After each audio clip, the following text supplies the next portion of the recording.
Oh boy, I'm live. It looks like I went live by accident. So let's just call it what's let's do it. Let's do it. So yeah, I'm live, baby. Okay, so here's the deal. Here's the deal. We're going to talk about how to quit smoking in one day, which is how I quit smoking several times over the course of my career of smoking those darn cigarettes. And each time I quit the same way. So this is not a complicated process. I put the cigarettes down on my desk or my table or my shop workbench, wherever I was. And I just said, I'm not going to smoke anymore. Now, I've done that half a dozen times, but this is probably one of the longest streaks. Today makes three years and 1,095 days that I have not smoked a cigarette, nor have I tried to take to smoke one cigarette as a trial thing. I just never smoked again. When I put them down, I never took a puff or drag, whatever you want to call it, out of a cigarette. So, but each time I quit, I left the pack of cigarettes on my desk next to where I would normally light up a cigarette. So when I quit smoking and I had a house in Florida, I put the cigarettes on the table and the ashtray right next to the computer and just didn't smoke anymore. All I did was just think to myself, I'm not going to have a cigarette either now or I'm not going to have a cigarette today. Now, it's a little bit easier for me to stop smoking because I never really smoked from the time I woke up until 5 o'clock at night. And that's been a standard issue for me since birth, since I started smoking. I never smoked a cigarette during the day. Very rarely. I mean, I can almost remember the few times I had a cigarette before 5 o'clock. As strange as that sounds. Unless we was getting involved with a bottle of tequila on the 4th of July or something like that. But even then, when I smoked a cigarette before 5 o'clock, I got dizzy. My head got lightheaded.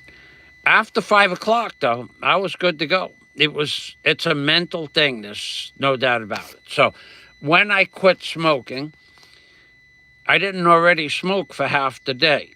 And then I would leave the cigarettes always right where you know how you reach down to get your lighter and your cigarettes and the ashtrays on the table. Well, that would be until those cigarettes just rotted in the pack. So when I put the pack of cigarettes here on my desk 3 years ago today in the morning, December 2nd, the cigarettes just turned into like dust, really. I went to look at them about a year ago and they just crumpled up and I threw them out. I don't smoke anymore. So that's how I did it. Now, other people, I don't know how you do it. I don't know how to quit smoking halfway. I didn't know how to do. I don't know how people, when I was drinking because of the injury to my leg, from the wound on my leg, I was drinking a lot for the pain because they will not give you pain pills in the Philippines. It's just not going to happen. And I got pain pills one time in the Philippines. Once I got two pain pills, and that was because I had root canal done, but not because of the root canal. Because in order to do the root canal, they had to cut a piece of my gum away, a big piece of the gum. And the doctor said, that's going to hurt. I'll give you 2 pills. And he didn't say break them in half or break them in quarters, but I broke them in one eighth of a pill. And then, and that was that OC codone stuff. And that half a pill lasted me 4 days, and then the pain was gone. And then the rest of that pill probably was sitting in the jar for 5 years. And then Daisy, when she lived here, she asked me what that was, and I told her. And when she had that time of the month, she took a quarter of the pill. So that was the only pain pill I was ever given, other than ibuprofen, which is this stuff here. They only give you they only tell you to take ibuprofen or something called tramadol. So those are things that you should get used to when you move to the Philippines. That you're not going to get a prescription for pain pills, and they're certainly not going to give you a prescription for diet pills. That's just not going to happen. Even when I weighed 286 pounds, I said to the doctor, how about, a diet pill prescription? He said, no, that's not going to happen. We don't give diet pill prescriptions here in the Philippines. Now, those diet pills that I did have in America at one point, taking one of those pills at 7 o'clock or 6 o'clock in the morning, that was too much. One of those pills I would break down into like 6 or 7 increments of one pill would last 6 or 7 days. But you're not going to get that here in the Philippines. So if you think you're going to get some kind of pain pill or diet pill here, it's not going to happen. Now, going back to smoking, the benefits of smoking is waking up with wood most of the week. Most every day you wake up with wood. So the cigarettes prevent the wood from being good wood. I mean, everybody has wood, but some wood is better than others wood. You got teak, you got oak, you got burl, you got balsa wood. But some wood is good wood, but that, when you put it next to the shed and you stand it up, it's stand-up wood. But when I stopped smoking, the wood was good. The wood, you wake up with what they call, you remember that morning missile, the morning missile syndrome? From stopping smoking, it lowers your blood pressure. And when you get lower blood pressure, you have more blood pressure for the wood. So wood is good. And now I wake up in the morning with wood. Just wanted to share that with you because it's the kind of guy I am. Now, another benefit of stopping smoking was low blood pressure. Now, I can't say that the blood pressure changed that much because when I was smoking, I was 286 pounds at 5'7". So the smoking and the blood pressure was up around, at that time, somewhere up around 165 over 140, 145. It was high. The doctor said, you need to lose weight and you need to stop smoking. So I stopped smoking and it went down for a while, but then it went back up to 185 over 139. And that was about 110 days ago. So the fact of the matter is, 110 days ago, I went on a diet. No food at all, which is, again, 100% quit eating, quit smoking. How I stopped drinking was in one day I stopped drinking. I just don't drink anymore. And I will tell you that quitting alcohol was much harder than quitting cigarettes. I was actually addicted to alcohol at that point. There was no doubt in my mind that when I saw alcohol after I quit drinking, I wanted a drink. When I saw cigarettes after I quit smoking, I could deal with that. So everybody has a different tolerance. But since I lost 68 pounds, well, actually about 70 pounds now, and a solid 14 and a half inches off my waist, and went on a low-calorie, lean pork diet. Although I fry it, I minimal amount of oil. Like the bottom of the pan is covered with oil. Just it's like painted on, that thin. And then I have Chinese pitcheye for a vegetable with that, and that's what you see in my thumbnail picture. And that's all I have now. I don't need anything else.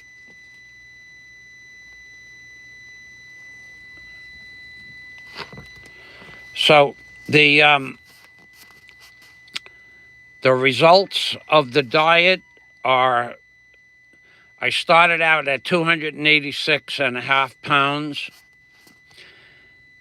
and at 133 kilos, and in 51 days of not eating food at all, just water, I went from 286 pounds to 100 kilos, which is 100 kilos is, I went from 133 kilos, 133 kilos. I'll show it to you on the screen. Okay, so 133 kilos in pounds is 293 pounds. So it was 132 kilos, excuse me. 132. So in pounds is 286, 291. Okay, so that's what I started out as, 291. I forgot, it's actually 100 days ago. So I started out at 291 pounds and 132 kilos. And now I weigh 100 kilos.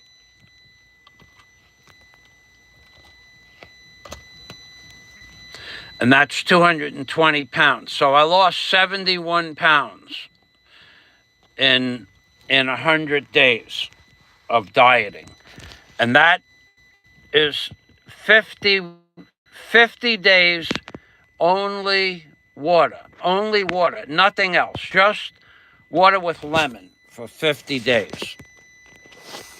And that's what I ate for 50 days, water with lemon juice. That's all, nothing else. People say, oh, that's impossible. It's not. It's very possible. And I did it. To prove that I did it, well, I lost 70 pounds. Now, since I started eating again, it's only one meal of pork where I just wet the bottom of the frying pan and fry it up. I get it brown on, really crisp brown on one side, and it's lean pork. And then I flip it over and just cook it a little bit on the other side so it gets light brown. And I eat about 4 ounces of lean pork. And then for a salad, I cut up it could be cabbage, but this is called Chinese pitcheye. It's a kind of cabbage. It's the cabbage that I showed you last week. Chinese pitcheye, we could look that up. I'll show you what it looks like. So it's very inexpensive. It's only $1.40 for 2 pounds for a kilo, or it's 70 cents a kilo. Chinese, CHINESE, Chinese cabbage, and the calorie on this Chinese cabbage, it's near 0. So it's 12 calories For 4 ounces, 100 grams, it's 12 calories. So it's 3 calories per ounce. And this is what the product looks like.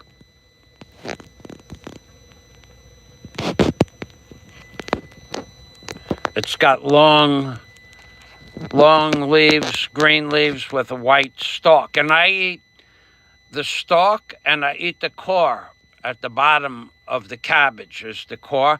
I chop it all up into 1/4-inch pieces, the whole thing, leaves. And I mix that in with a little bit of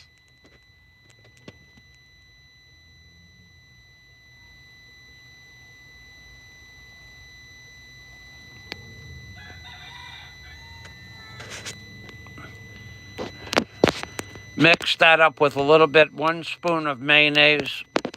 And okay, your question was answered. And my belly is small. Go look through my community post and you will see the difference.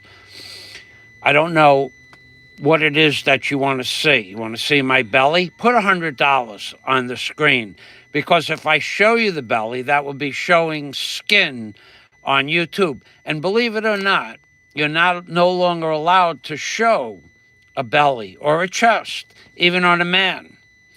So you need to put $100 on the screen and I'll stand up and show you my thin belly. I think that would be reasonable. That's if you want me to lose the monetization on this video, because it will be considered,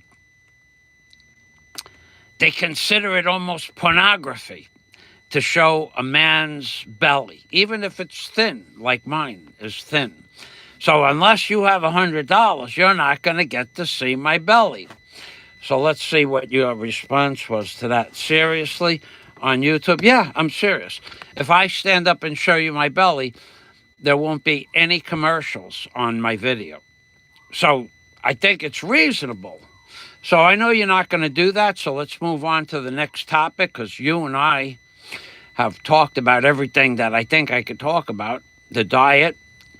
And you can re-listen to what I said. Start the video over at the beginning. Let's see what we have here. Hold on a minute. Yeah, if you show the belly, someone can report the video as actually pornography. They can report it. Live for wonders. Okay, no thanks. I'm not gay. Okay, that's good to hear. Thanks for that. Thanks for that little piece of information. So the next topic I want to talk about is the great John Blaze, who has been a friend of mine now going on 6 years. John Blaze, the John Blaze craze, it's in the title. You have now become a number one adversary. You have taken this. You believe it or not, John Blaze has taken Barry Jordan's spot in the limelight, because Barry Jordan is out of sight and soon to be out of mind. And I will give you an update from I have sources that have told me where Barry is, what Barry's doing, and who Barry's with. But that'll be after I talk about the John Blaze craze. The newest craze on YouTube is to talk about John Blaze. The John Blaze craze. And what the John Blaze craze is exactly is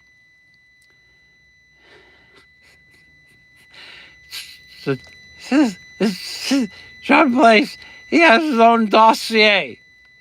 John Blaze has made the grade. Remember that song by the Beatles, You Have Made the Grade? John Blaze has made the grade. He has a dossier on him, and it's growing. So apparently there were notes on John Blaze going back several months, even to his last trip in the Philippines. And now there's a full-on dossier file on John Blaze. And that is because, given given what I heard, and given what I heard about what I heard, and given the fact that John Blaze is just a little bit more creative in his wordsmithing than Barry was, yet the end result of John's commentary could be misinterpreted as Barry Jordan. Speak, Barry Jordan. So Barry Jordan and John Blaze are now in the same file cabinet with many other great YouTubers. The greats, all the greats. We have, if I had to go through the file cabinet, of course, I am in the file cabinet with the Blaze Craze, the new John Blaze Craze. John Blaze is, I don't know how the file cabinet works. I'm thinking that the file cabinet is first come, first serve, last abuse, top of the list. So John Blaze is at the top of the pile. I would think that PopEye won. I know Roberto done.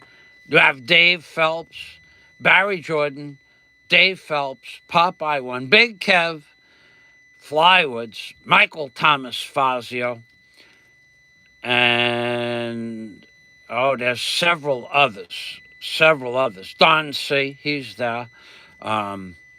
Brevis is in the dossiers. Brevis is in the...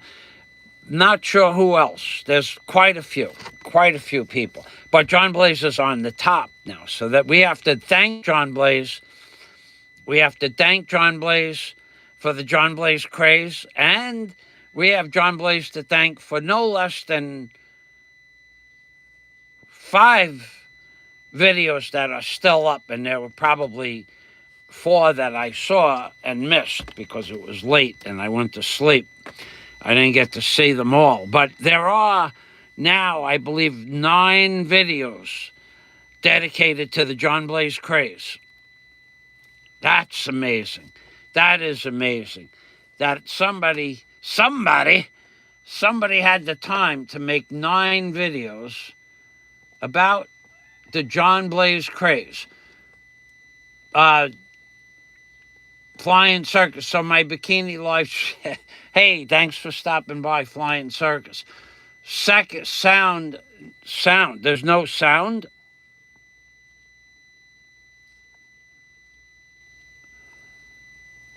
Good morning, Michael, from the Boxing Kangaroo. Hello. Hit the like button. Right. The other day I had 500 views and only 22 likes on one of my videos. Try to hit the like button if you like it. Even if you don't like it, then I would have to ask you to hit the negativity button. That would be good too. It's called an algorithm. So John Blaze hid in wordsmithing what Barry Jordan came out and said directly. You're a very bad man, John. You're a very, very, very, very, very bad man. So we have John Blaze to thank for 9 new uploads, and we have the fake Philippines interest channel has posted some of those. Now let's go to Barry Jordan, and then we'll talk about PopEye. Barry Jordan, the stories run amok. Run amok. That's a nautical term for when you run on to beach your boat, or you get... Actually, it's from grounding your vessel on clay or in a swamp, so to speak. So where I lived in Jamaica Bay, 60% of the immediate area outside where I lived was swampland. Small islands, Crab Island, and that was all clay, some kind of bog clay. And then there was Rat Island. That's a different island. Crab Island and Rat Island there a lot of rats on Crab Island, but then there was another island called Rat Island that ate the crabs. That's why there weren't a lot of crabs on Rat Island.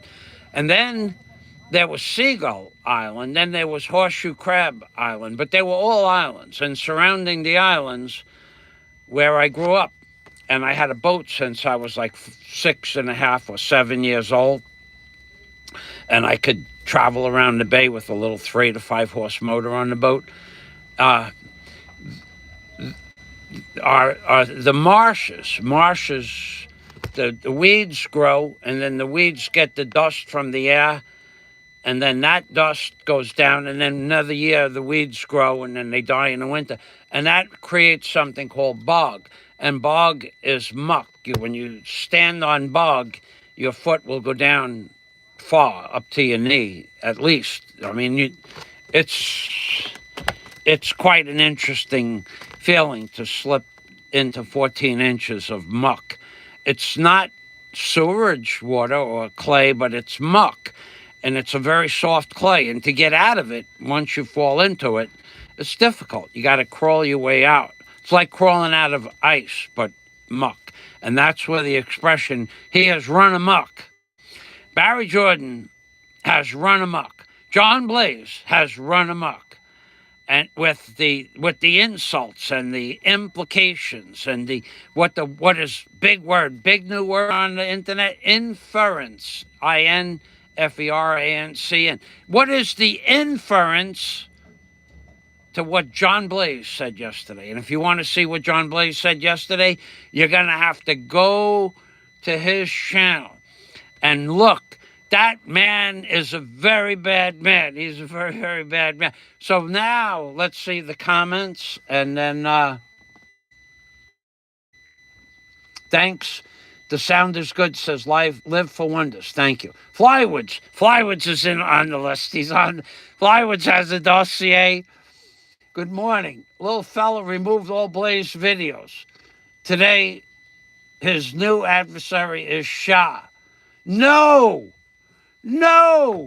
Say it ain't so. Say it ain't so. Well, you know what we're going to have to do? Thank the gods. Thank the gods, Flying Circus. Thank the gods that we have the fake My Philippines Interest channel as a backup. Thank the gods with the Z's. G-O-D. The new adversary is HUGH. Oh, yeah. Oh, God, I could see that. I saw that bleeding through last night before I went to sleep.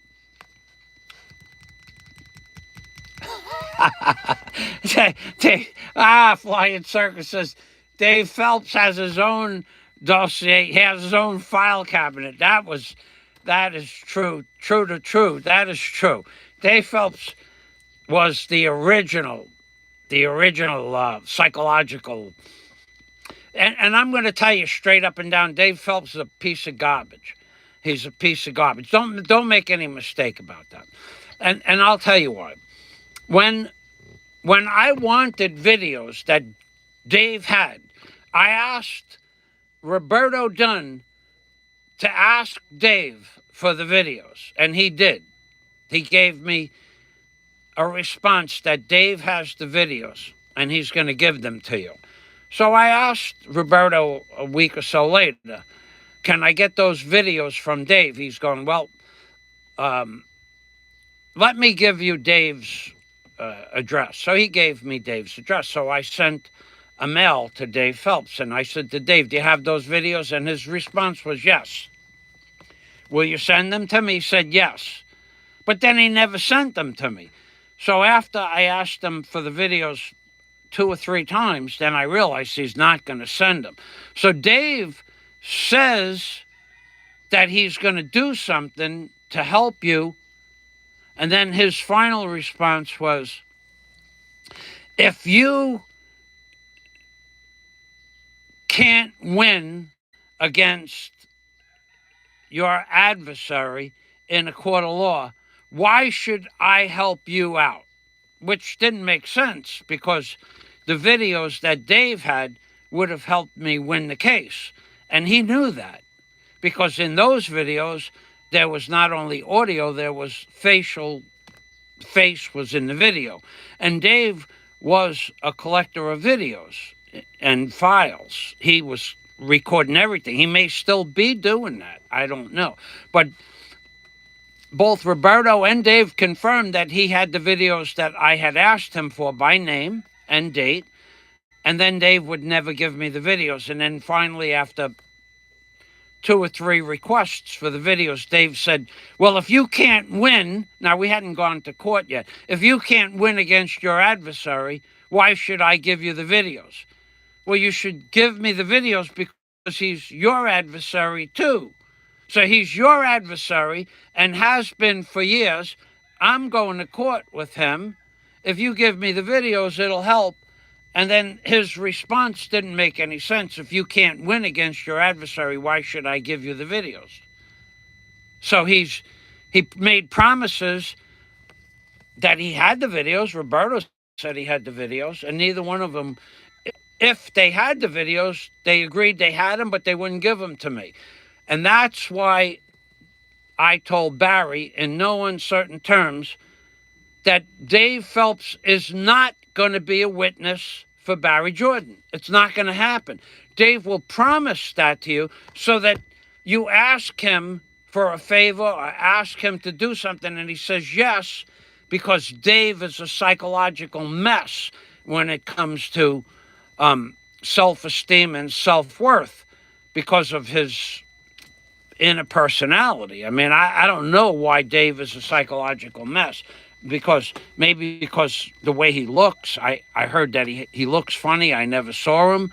But so Dave promised Barry that he would be a witness. He's not going to be Barry's witness. He ain't going to happen. He's not coming to Cebu. He's not going to go to Manila or Cebu. He's not going to be a witness. It's going to take him a day of traveling to get to a lawyer's office to file a piece of paper. It's going to cost him $100 to $200 for the transportation and maybe a hotel room. And then he's going to have to come back to court. He may not be in the country when the case gets filed or there's a court date. And then even if he is in the country and he has to go to Cebu or Manila, he has to travel for a day here. And then he has to appear in court. And Barry's adversary can easily say that the court date has been canceled the morning of the court date. An accident occurred. We can't make it. And then Dave would have to go back to wherever he came from, Mindanao, I think. But he's not going to spend 2 or 3 days traveling to help Barry. He just said it so he could have his name in lights, so to speak. So, Barry, you can forget Dave to be your witness for your case. It's not going to happen. I'll read the comments now. And then Frank Flywoods, Dave P. has his own file cabinet, including 10 boxes of glossy photos, like the Alice's restaurant glossy photos that Flywoods is talking about. You know what I'm going to do? I'm going to put this camera on it. You guys going to have to hold on for a moment. I'm going to put the camera on my my stand, okay?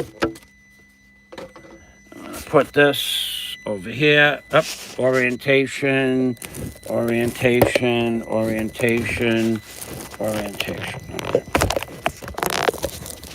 Okay. Okay, that's good. I'll put this over here. Okay, so let's turn this around, and then we'll get the Flywoods comments. The little fella removed all the John Blaze videos. Today is a new adversary, that's shot. And that is sad because there was 2 or 3 that I hadn't seen. Dave P. has his own file cabinet, including 8x10 glossies, like the Alice's restaurant song. And you guys don't know this, and I'll tell you straight up. Although Guthrie, if there were no houses between my house and Arlo Guthrie's house, I couldn't quite throw a rock and hit Arlo Guthrie's house, but he only lived 1,000, maybe 1,800 feet from where I lived when I grew up. So we grew up 1,800 feet apart from one another. And I used to see Arlo Guthrie hanging out in the park that I grew up in, Charles Park, when we were kids. And even when he became famous, him, Vitas Gerulaitis lived less than 1,000 feet away from me, about 1,000 feet. And Arlo Guthrie lived about 1,800 feet. So Arlo Guthrie, the Alice's Restaurant song, when that was famous, we actually would see him around the holidays. And that's just a little piece of trivia where I grew up and where he grew up. So I think he grew up on 92nd Street, not so far from Big John. So let's see, Flywoods. What is the little fella's active channel? I have... Oh, yeah, Flywoods. Yeah, Why, wait a second, Flywoods. What's going on here? Hold on a second. Flywoods, why is it that you don't have a wrench? Wait a second. This is... I got to find... Hold on. Let's go make sure that this is the Flywoods. Why don't you have a wrench? Flywoods 1. There you are, Ruby. Flywoods and Ruby just had a baby. Give them some congratulations. And let's get you up on the board right now. That's... I know what happened. A while back, I had a rogue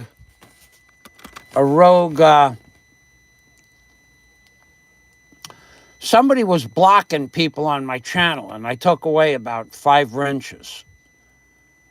So let's get Flywoods up there, and then we'll get him a wrench.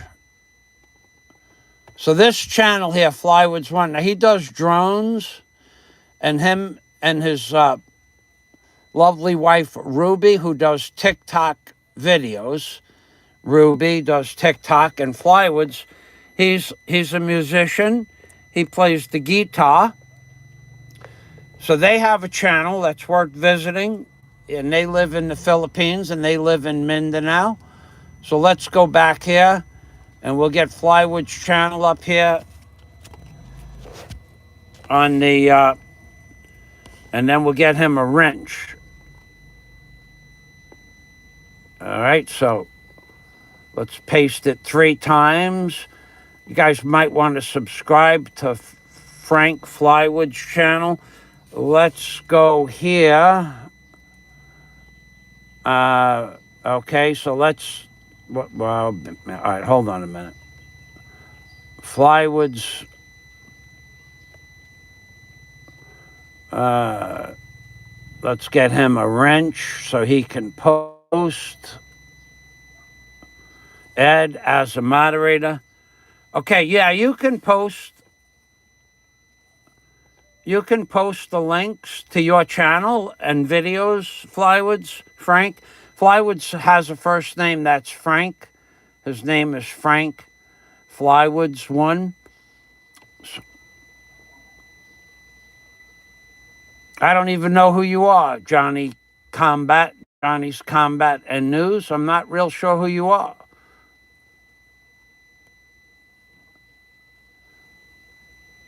All right,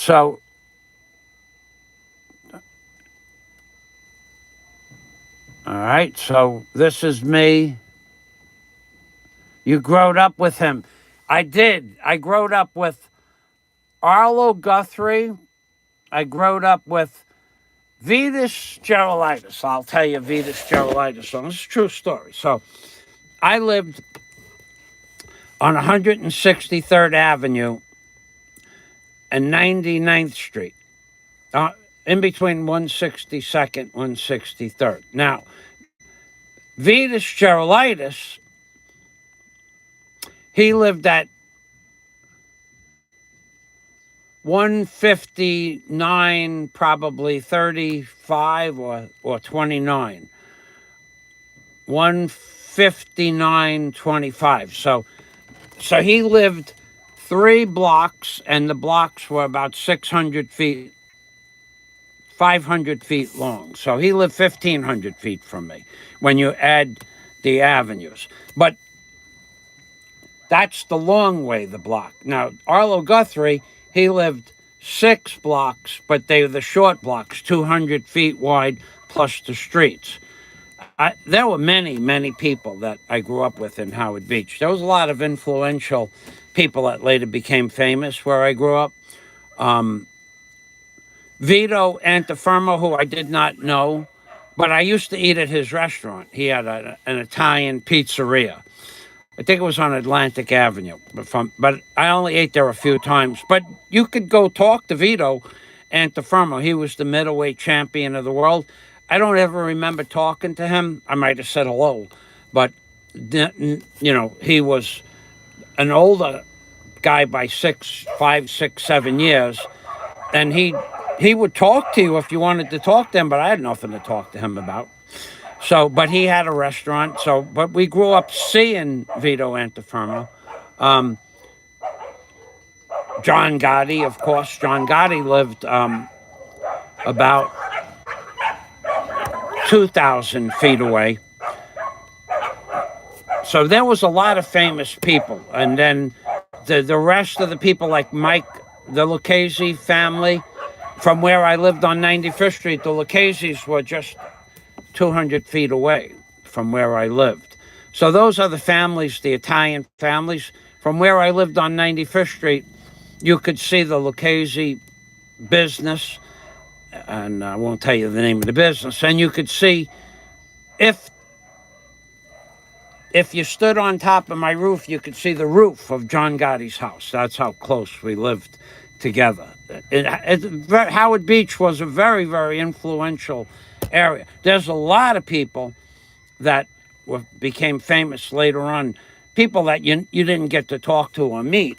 Some you did, some you didn't. Some you'd run into by accident, but it wouldn't be the kind of person that you'd hang out with. Most of them. I mean, if you were not a boxer, then you really had nothing to talk about with Vito Antifermo. But he was available to talk to if you wanted to talk to him. Me, I had no need to talk to him. And Arlo Guthrie, though, he would stop by the park and hang out.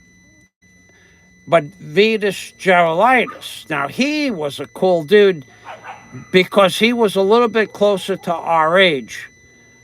And he would also stop by the park in his, I don't know if it was a Lamborghini or a Ferrari, but he would fill up his car with beer and rum and Coke.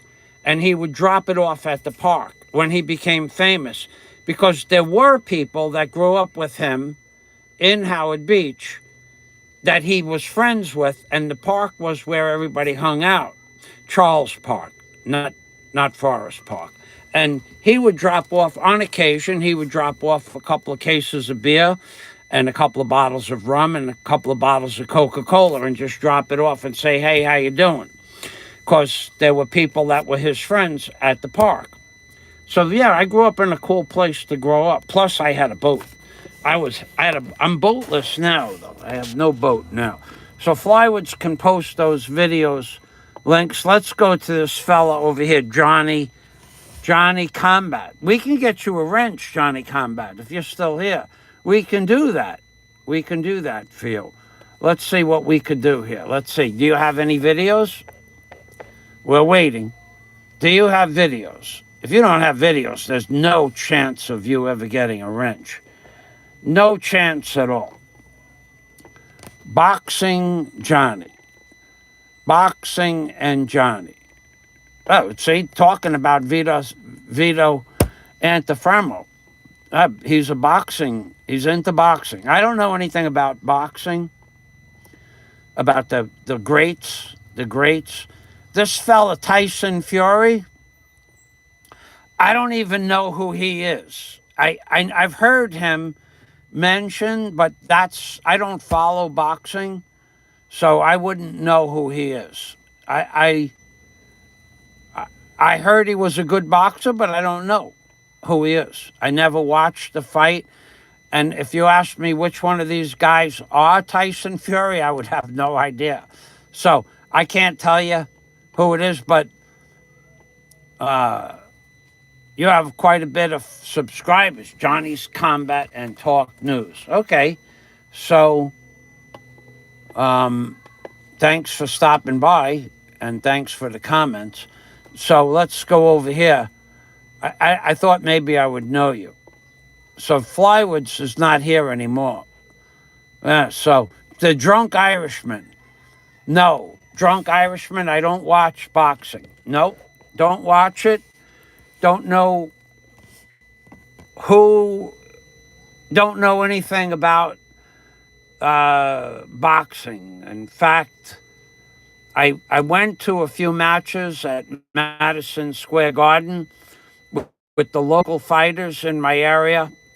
John Sears was a local fighter, and Billy Sharkey was a local fighter, but this goes back into the 70s, and that was the last time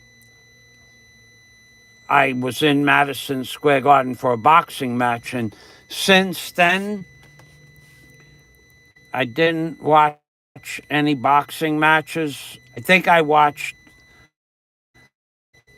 a guy named, the guy with the, Jerry Cooney. Jerry Cooney. I watched the Jerry Cooney fight because he was from Long Island, I think. And I watched another fella. He died in a plane accident. I don't remember his name. Oscar Bonavena. I watched a fight with him, and I watched a Jerry Cooney video, and that may have been the last fight I watched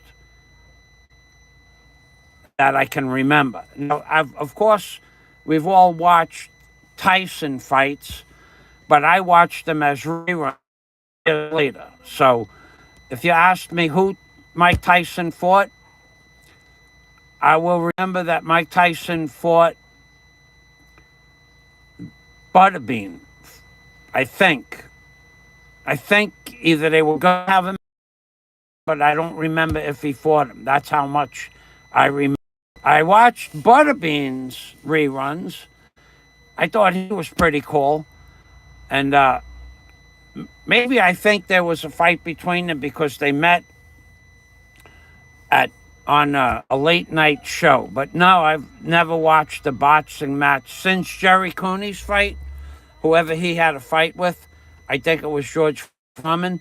That was the last time I watched a boxing match. That, although it's a tough sport, I just don't know anything about it.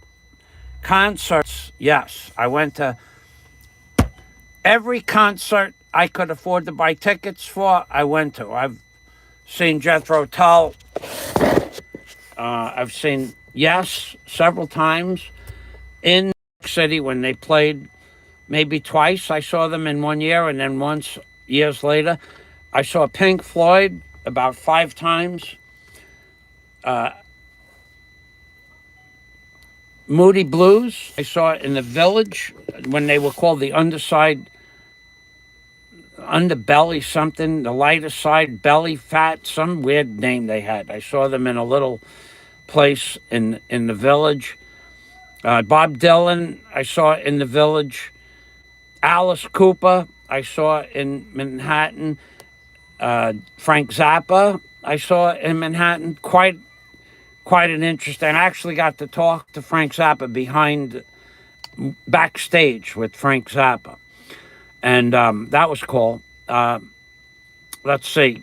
Never saw Led Zeppelin, but I wanted to. Never saw the Stones, but I wanted to. And I could have, but I just wasn't willing to spend $100 for a ticket to see the Rolling Stones. It wasn't my favorite music. But they did play, and my friends went, but I did not go. So, moving on.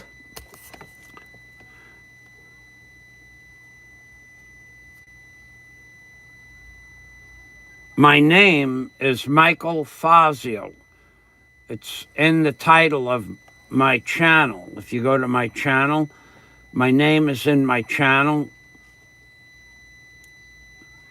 Okay, so I don't know. YouTube is sending out notifications to other countries. Thank you, YouTube. So, no, I don't speak Spanish. Sorry about that. So, now there was one more. Oh, Popeye one, the Christmas special, and then we're going to talk a little bit more about the Blaze craze and how the Blaze craze has affected the minds of many, including my source of knowledge. So my source of knowledge for where Barry Jordan is the videos that were posted yesterday. I don't have a secret sauce like McDonald's. And I heard, now this I did see, that two men in the Philippines had warrants out for their arrest from other countries. That I read in the paper, because I'll flash through the local news in the morning.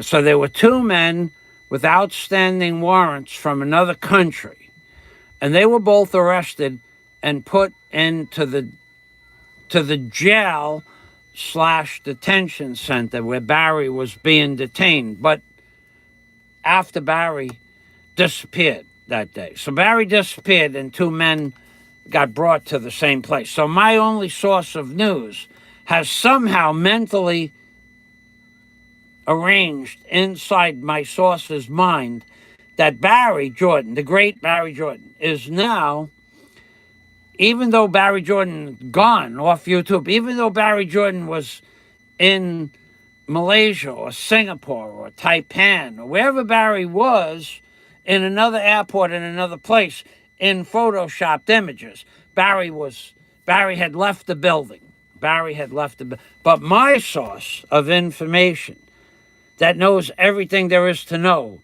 about Barry Jordan, my source, after Barry left the building, after Barry photoshopped his videos, pictures to be in an airport in Taipan or someplace like that, after Barry is offline for a month, so to speak, after he's gone, two more people got arrested, and somehow those two people that got arrested were put in Cebu jail just yesterday morning, and then Barry was drawn back, back from Taipan, back from photoshopped images, back, and now Barry Jordan, the great Barry Jordan, and these two men that were arrested for various crimes and convicted of various crimes in another country. Somehow my source has managed to mentally manipulate the great Barry Jordan and these two hardened criminals,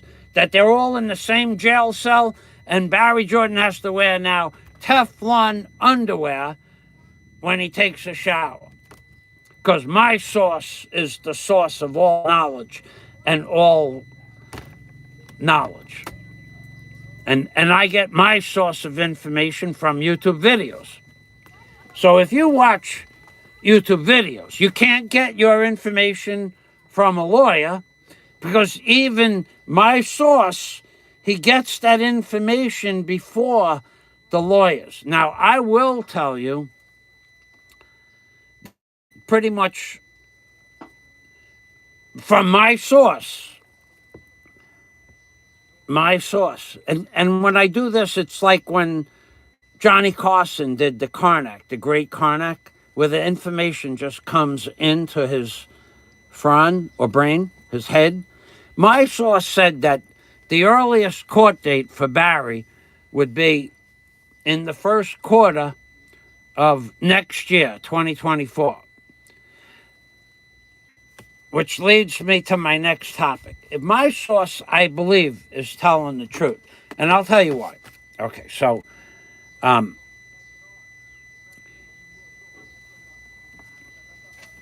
the courts here work very slow. So if Barry didn't have a set court date for the month of December, and if a court date was allocated for Barry even say this week that just passed, let's say a court date, it would still be a month away because they don't schedule anything in less than a month from the time you get the notice. Like, you're not going to get a court date notice on December 1st and the court date's going to be for the month of December. It's just not going to happen. So Barry didn't get a court date yet. Barry's looking at being incarcerated in detention for at least another month, and then therefore Popeye 1 is going to be in Lake Flint. In Lake Flint. So I'll read the comments and we'll see what's going on here.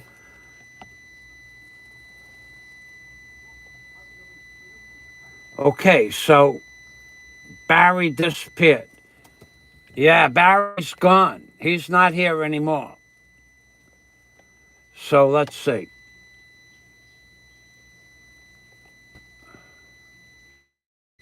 Hold on a minute. I'm looking at some of these comments. So if you think you're going to come to my live stream and interrupt it with asking me 10 repetitive questions, probably not going to happen. So, and if you don't have any content on your channel, that's probably not even going to get addressed. Silva Jaminas.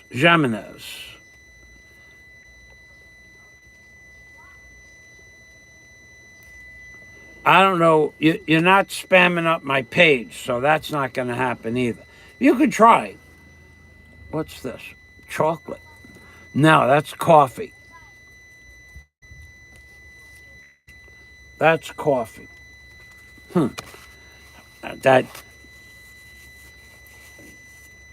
Yep, that's coffee. Okay, so that's not going to happen. So if you want to come and leave a comment or push the thumbs down or push the thumbs up, that's up to you. But you're not spamming up my channel. You can do that. You can make all the silly comments. Where am I from? Who's that? What's my name? Go away. Go away. I don't care whether you watch my videos or not. I don't care. I never cared, and I'm never going to care. So that's let's see if I have anything else that I want to talk about, and then I'm going to close this down.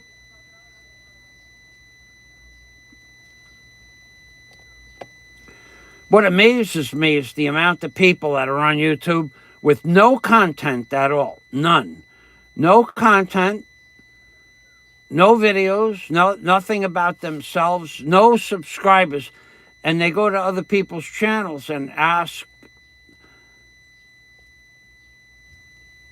I mean, if you ask a legitimate, intelligent question, but maybe I'll respond to it, but I'm really not that interested. So Popeye 1's Christmas special is on, baby. It is on. Okay, so I got my iPhone fixed because I'm using that phone now. This is the iPhone 13 that I'm using. And this phone is the phone that had the green screen. So the repair for the green screen was $64. $60. And so far it's 5 days and it's working. That's a good thing. No one can get it to do in the horizontal or landscape, no matter what we did yesterday, which was Friday and Wednesday. We tried to get the phone to go into the landscape mode. It won't. And the Galaxy 21, this one here, this one will also not go into the landscape mode. It will not. This one here. And no matter what I do, two phones that I have to do live streaming will not go in the landscape mode. The Galaxy 21 Plus and the iPhone 13. So Scott Del Fuego and I were talking this morning, And Scott said it has to be a glitch in the YouTube program. And the fella in the store, he didn't know what it was either. And his phone went in the landscape mode, but he has a different phone, so I don't know what that is. So now we'll talk about one more thing that I quit. So 3 years ago today, I took my pack of cigarettes like this. I put them down on the desk, and I left them 18 inches from my face with an ashtray and a cigarette lighter in the ashtray, all three. The cigarettes, the cigarette lighter were in an ashtray. And 3 years ago today, I put those three things on my desk where they always were anyway. And I never smoked another cigarette, and I feel much better for that. My blood pressure went down, both the systolic and diastolic. And right after that, I stopped drinking. And then right after that, my blood pressure went down again, but not much. And then about a year ago, I ballooned up to 286 pounds. And then I went on a diet 110 days ago and lost 68 pounds minimum. I probably lost about 70 now. And I'm on a lean pork and cabbage diet. And that's all I eat. I don't eat anything else. I haven't had a piece of bread in 110 days. I haven't had even 1 grain of rice in 110 days. I haven't had any of the, what they call the pan, P-A-N, here in the Philippines, sweet. The way they make bread here is, it's a sweet. Everything has got sugar mixed in with it. It's just the way they are here. That's just what they do. You can't get a good loaf of bread here because they don't have the right water. And they don't, the dough doesn't rise the same. Nobody can even make Italian bread.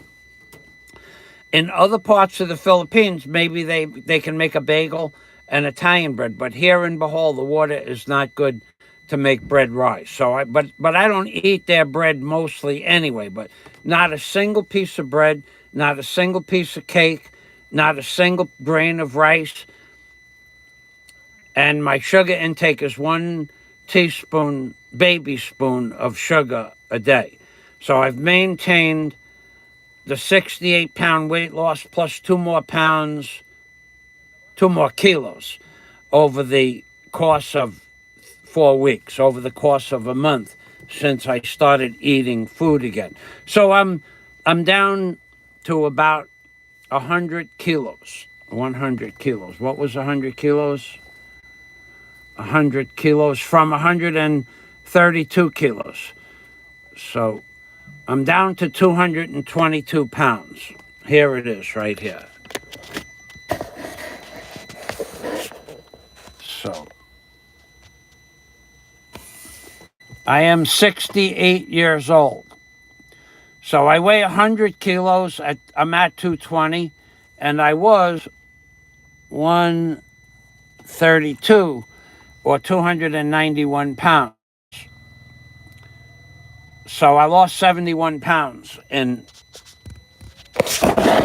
71 pounds since I went on my diet, total. So I'm doing good. Now let's go back to salt. Salt, out of the question. No more salt. Nothing. I look at salt and my ankles swell up from the salt. Both ankles. You get what's called edema. So I went to the doctor for the last year and a half for a particular problem that I have on my leg. And the doctor said, cut out the salt. So I cut the salt down to less than a half of a teaspoon a day of salt total, or 1 teaspoon of soy sauce in my meal. 1 teaspoon of soy sauce, not 1 tablespoon. and my ankles were swelled up this big. And I'm going, maybe if I cut out all the salt, 100%, and all the soy sauce, and I did that 2 weeks ago, and now my ankle is a regular size ankle. No more edema. So for those of you who are consuming salt and have swollen ankles, you have to cut that out. Now you got to remember, I haven't had a McDonald's since 1995. That was the last time I had McDonald's, 1995. That's true. 30 years, 28 years. I haven't had a Burger King since I left Florida in 2013. I haven't never eaten a Jollibee's hamburger or chicken. I don't eat Kentucky Fried Chicken, but I did last August when I was in Vietnam and Manila. But I don't eat street food or junk food from any junk food establishment or any street food. But I was adding salt and soy sauce as a flavoring to my pork, and my ankles swelled up to 13 inches. Now my ankle's at about 11 1/4 inches. So I had 1 3/4 inches of swelling on each angle. So to give you an idea, that's a lot. I'll give you an idea. From just a 1/2 teaspoon of salt a day mixed in with my entire daily meals, all 3 meals, a 1/2 teaspoon. It made a difference like you wouldn't believe. So here is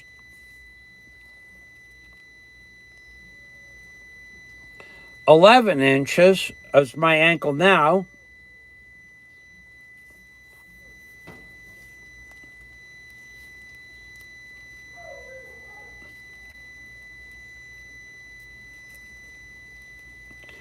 I'm using the other side.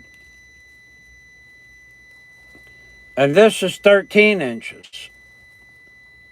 So this is the difference from just a 1/2 teaspoon of salt or soy sauce and a teaspoon of soy sauce. So this is the difference.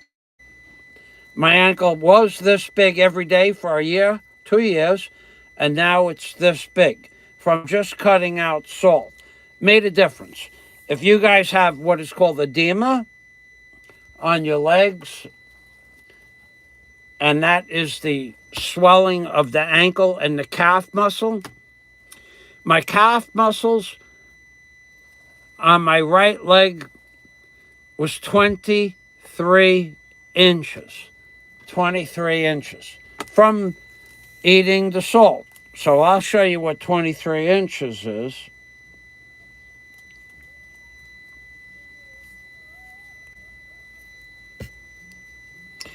My calf muscle was bigger than most people's thigh muscles. On a bad day, my calf muscle was this big. It didn't look right at all. That's how big it was. When I stopped eating salt altogether 2 weeks ago, I'll measure it now. It's 18 inches. 18 inches. So the swelling went down 5 inches in 2 weeks. If that was if I had a lot of salt, like say I juiced it up. If I juiced it up with soy sauce, my extra soy sauce, the calf muscle would swell up to 23 inches. So it makes a difference, a big difference. It went from this to this. Made a big difference. So if you guys are having a problem with edema, where you push the skin down and the indentation stays there for like 30 seconds to a minute, now there's no edema at all on my ankle. It just press the skin and it just comes right back up. It's skin and bone. It's what it's supposed to be on the ankle.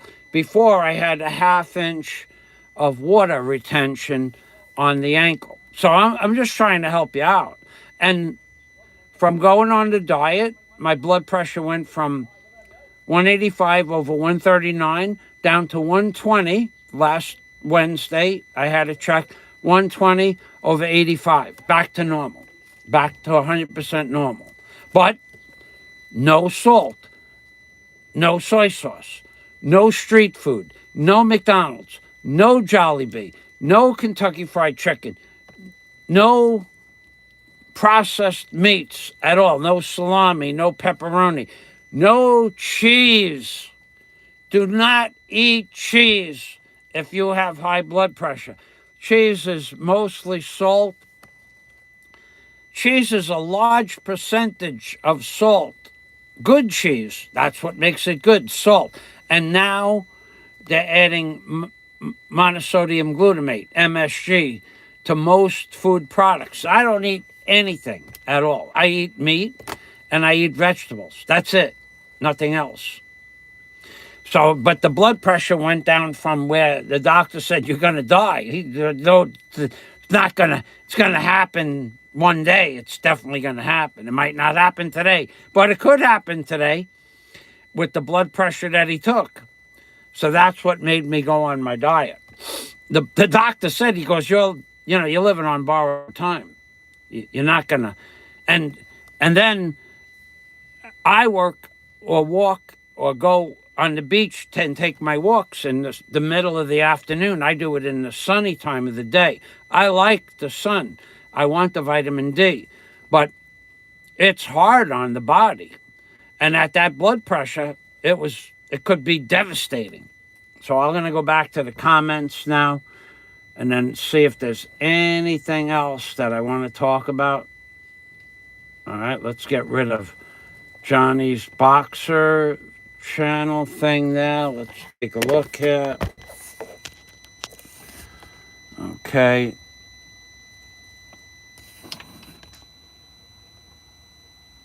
This is Flywood's channel. We can close that down.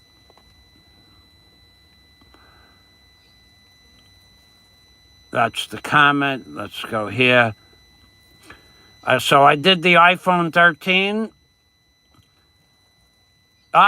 If you have a problem with your iPhone 13 Pro Max, my iPhone 13 had 1,119 emails. But then it wouldn't show me. That was it was on November 19th. I had 1,119 emails. So when I would get in an email, then the phone went green screen.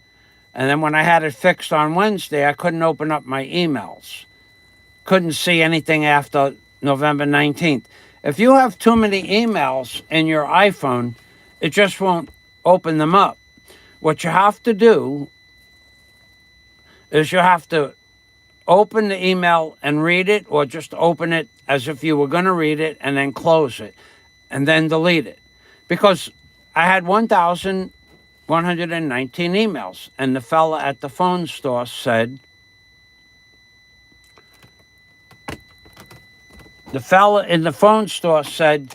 you have to delete your emails. So I went through 200 emails, sat in a chair outside his office, and I deleted 200 emails, and it still wouldn't read my emails. iPhone, they were unread emails.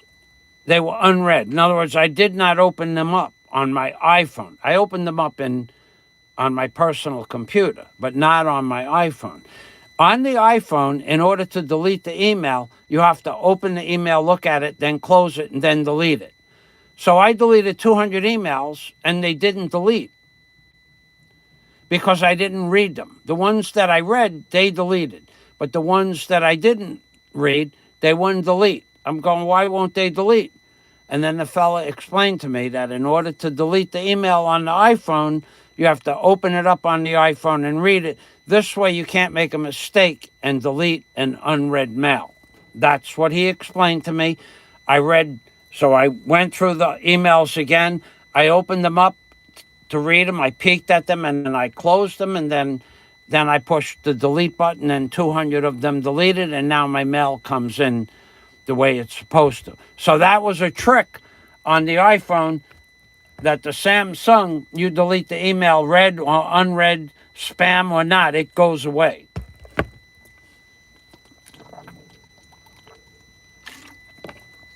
All of these, and my other phone, my junk phone, that's junk. And I went to get my computer fixed. One more thing. When you go to the city, the fella that fixed my iPhone, I'm going to refresh the page. Hold on, I'm not seeing all the comments. When I went to the city, one fella to fix the green screen wanted 3,500 pesos, 60 bucks, $64, whatever it is. And another fellow wanted 6,500, same job. It's the same repair. They just connect a circuit and then they shut off the automatic updates with your automatic update switch. So that was a difference of $60 from one store that's located here to another store that's located 200 feet away. So if you shop here, everybody has a different price. To fix the screen on my computer, which is this screen here,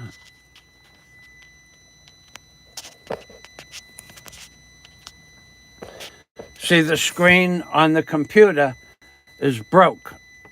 That's it. There's no screen here. It got damaged. To fix this screen, 2 years ago was 2,000 pesos or 40 bucks. And yesterday, I put it in the shop that fixed it for $40 2 years ago. And I says, you fixed this once before? Yes, sir. Can you fix it again? Yes, sir. And he took it over the counter. He goes, you come back this afternoon. And he started to take the screen off the computer. He started to, you peel it off. It comes off. And I said to him, wait a minute, how much is that going to be? He said 8,000 pesos. I said, yeah, but last time you did it for 2,000 pesos. Yes, sir. So you just charged me 4 times the price. Yes, sir. And you didn't tell me how much it was and you were going to do the work. Yes, sir. You got to get a price before you let them work on the computer or your phone. So I suggest going to 2 or 3 places, because he remembered it was 2,000 pesos last time. And he was starting to take it apart on the desk yesterday. So without giving me a price, don't do that. Don't let people work on your stuff here unless you get a price up front. They will conform to the price they give you in advance. But if you don't get a price in advance, they will charge you some outrageous amount of money and believe that you should have to pay it, even though it's an outrageous amount of money. So I said, no, not 8,000. So how much do you want to pay? I said, you know what? I don't want to pay you anything at all. I'll bring it someplace else. So I brought it to another counter that's 25 feet from Lewis. And I brought it to another man that I've never seen before, never talked to. Lewis did 2 jobs for me in the past. The other man said, I can do this for 6,500 pesos, not 8,000. And that's $130 or $125. So Lewis wanted $150. This guy wants $125. And before he did it for $40. So now that the season and the tourists are back, and they're just charging outrageous prices. So I looked online. I can buy the screen in Tagbilaran, a 5-minute walk from where Lewis was. I can buy it for $16, the screen. $16. And you just, I know how to do it. There's an instruction how to change the screen on the Lenovo 3 computer. So I can go buy the screen for less than $20, and it takes about 10 minutes. Because when he did it for 2,000 pesos or $40, it took him about 10 minutes. You just take the screen off, and there's a plug, a little plug, like 6 or 8 wire plug. You unplug it, put the new plug in, put the screen back on, and you're done. That's it. So I figured for $40, let him do it. But for him to make a price of 4 times what it cost last time, that's not reasonable. Don't let people, and don't get into a cab here unless you get a price up front. Don't do it. Okay, you and I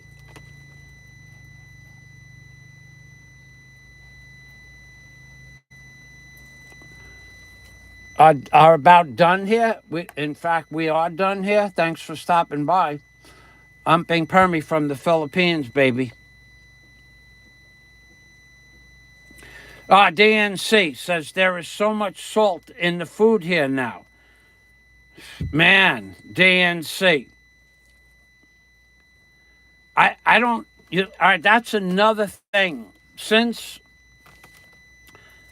who did I buy canned food for? I bought canned food, in May, when Daisy and her sister came. I bought 20 cans of canned food. And hold on, I'll get one. I have 1 can left. 1 can. And I'll take a look at the salt content. Now, I have it on my counter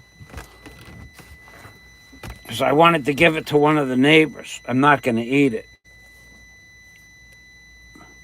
All right, so this, you could see how old it is. It's all rusted. It's still good, but that's how long it's been on the counter. So let's see how much salt is in here.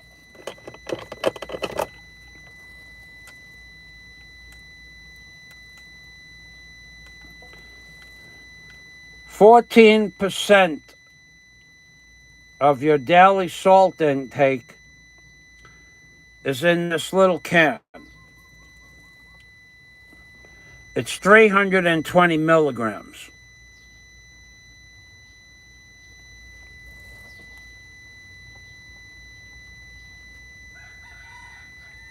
Right there.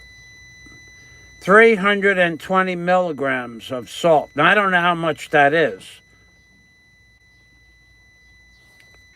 but it's 14% of your salt intake. And this is from May, so I'm going to probably give that to one of the locals. I won't eat it because it has salt in it. So I took it down this week to look at how much salt was in it, and I forgot to do it. I didn't forget how much, I forgot to look. So yeah, the food here is just loaded with salt. And there's another reason that the food is loaded with salt. Salt is cheap. They can add, think about this. If they add 2 teaspoons of salt, that adds 2 teaspoons of weight that they can charge you for a product of fish. I don't know how much that was, 35 pesos, something like that. But I mean, it's a percentage of a cheap product to mix it in. It's like adding water. They're charging you to sell you water, which was always one of my pet gripes. When you go to an Italian delicatessen and they give you want to buy fresh mozzarella, and they take out the plastic container and they take like the mozzarella and put it in a container, right? And then before they weigh it, they fill it up with water, and they're charging you $15 a pound for mozz. but they fill it up with water. So they charged you $15 for water and $15 a pound for the mutts. There's a pound of water in a 32-ounce Chinese, like, plastic container, Italian plastic container. I would tell the guy, no, take the water out and then weigh it. No, you pay. Well, that's how we sell it. Then I'll just buy mutts from somebody else. I don't have to buy mutts from you. I can buy mutts anywhere. So that where I grew up, there was 50 Italian delicatessens. So you just get mutts, put it on the scale, and you pay $15 a pound. But some of the delis thought they were cute, and they'd put the mutts in the container, and then they fill the container up with water. I don't want to pay $15 a pound for water. Thank you very much for the offer, but I can buy the mutts without water, not in a container, and take it home and put it in my own water. I can do that. I'm really talented like that. All right, that's it. I'll go back and see if there's anything else.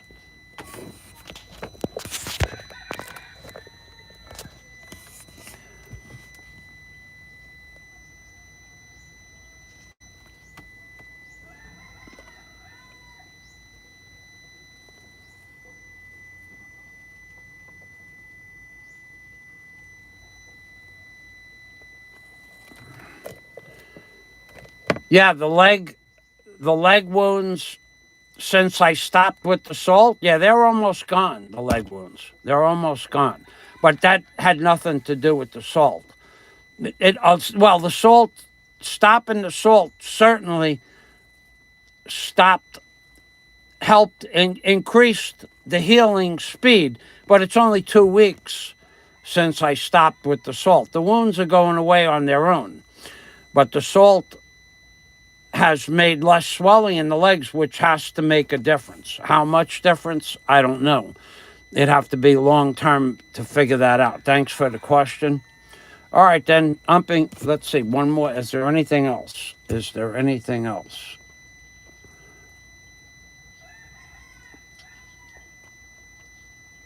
Nope, there's nothing else. That means we're done. How did that happen? All right. Hold on a minute.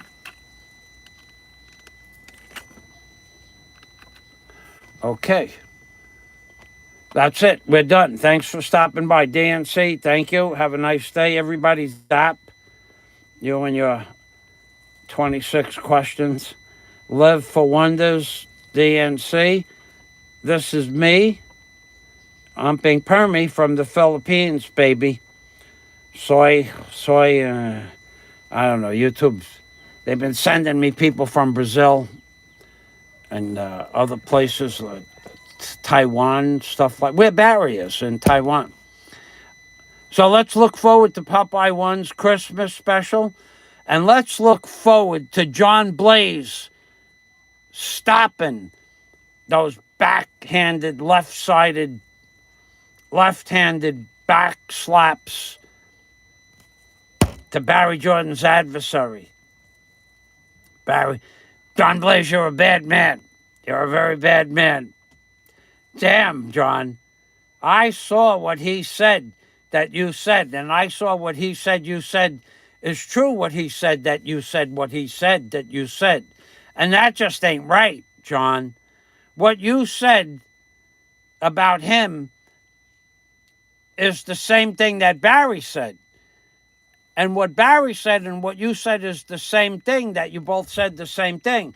And he said what you said, and what Barry said is what you said. And what he said you said is what you said, and he's correct about you saying what you said.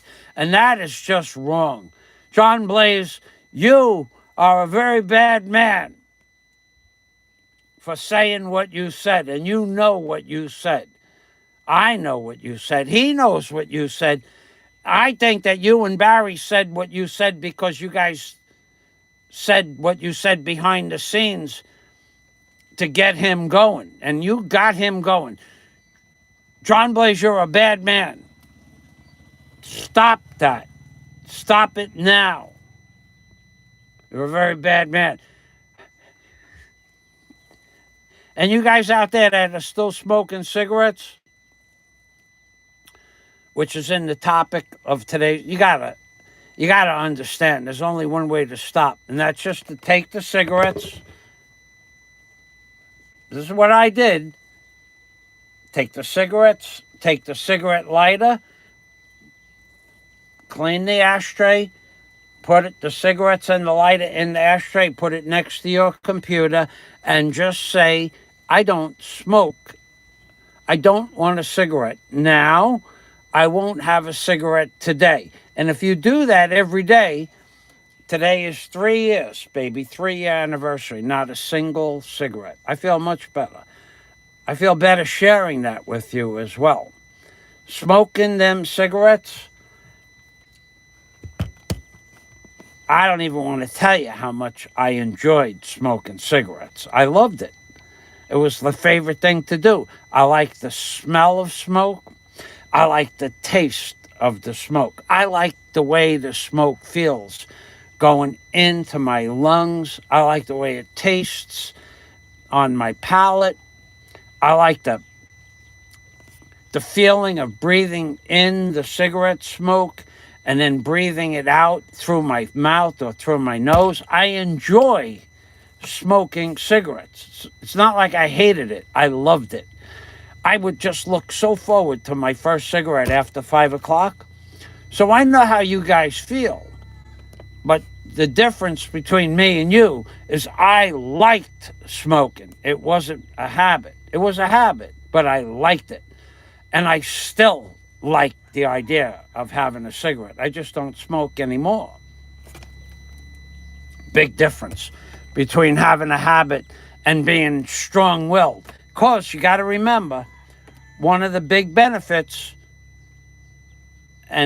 of stopping cigarette smoking is in the morning after I lost the weight, but even before I lost the weight, when I stopped smoking, you know how you have wood in the morning because wood is good? Well, when you smoke a lot of cigarettes, you don't get wood in the morning. But when you're overweight, you don't get a lot of wood in the morning either. But since I stopped smoking and I lost the weight, you get wood in the morning. Not that it done me any good lately, but that's not the point. Wood is good. And in addition, the other problem with smoking cigarettes in the Philippines is women here in the Philippines don't like the smell of cigarette smoke on a man's breath. That's what I noticed. The girls that I dated, they don't want to kiss you after you smoke a cigarette. The girls will make you brush your teeth. They make you brush your lips with toothpaste, and they make you Listerine. I think I threw that out, but Listerine.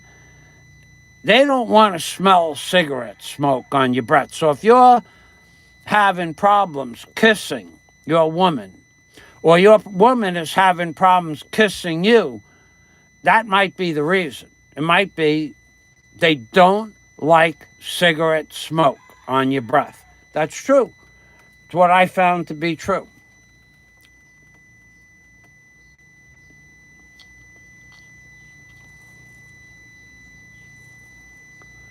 Live for wonders. You're welcome. Okay, what do we got here? Are you ready for great change, buddy? I don't know what great change is there. What great change is there? I lost 68 pounds. I stopped smoking. I can walk up and down steps. The pain in my knees is gone because I'm not ingesting garbage that was causing some sort of arthritis problems. Yeah, I'm ready. What's the change? The pole shift? The poles are not going to shift. Don't worry about the magnetic pole shifting, if that's what you're talking about. People have been talking about that crap since I was a kid. Ain't going to happen. Never did happen either. Oh, a million years ago, the pole shift. Yeah, right. They can't get the news from how many immigrants came into America. I saw Fauci made a video last year that there's 12 million immigrants in America without papers. And everybody knows there's 35 million immigrants in America that came across the border since 2000, the year 2000. Fauci said 12 million. They refuse to give you the truth about anything. So forget the pole shift and forget this crap that we live in a matrix. That's not true. Forget all of that. I got to go. I got something else I want to do. The big change. You never did answer what the big change was. The big change is you making up stories. Maybe when you stop making up stories, that'll be the big change. Bye-bye for now. Thanks for stopping by.